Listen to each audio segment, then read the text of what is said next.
আবু বকর সিদ্দিককে মন্দচারী করতেছে, তিনি চুপ, আর রাসূলুল্লাহ হাসতেছে। শুনতে শুনতে শুনতে শুনতে এক পর্যায়ে আবু বকর সিদ্দিক রাদিয়াল্লাহু তাআলা একটা কথার জবাব দিচ্ছে।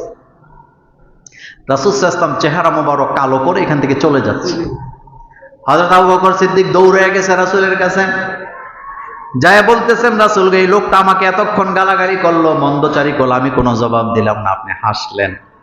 কিন্তু যেই মাত্র আমি একটা কথার জবাব দিলাম, আপনি মন খারাপ করে কেন চলে আসলেন? আল্লাহ নবী বললেন, আবু বকর শোনো, যতক্ষণ তুমি চুপ ছিলা আমি দেখতেছিলাম তোমার পক্ষ নিয়ে দুইজন ফেরেশতা ওই মন্দচারী বলার লোকটার কথার প্রত্যেকটা জবাব ফেরেশতা দিচ্ছিল। তারা তোমাকে একটা গালি দিচ্ছিল, ফেরেশতারা তোমার পক্ষ হয়ে তার গালিটাকে খণ্ডন করছিল। কিন্তু যেই মাত্র তুমি জবাব দিছ, ফেরেশতারা চলে গেছে, সেজন্য আমি নবীও চলে গেলাম।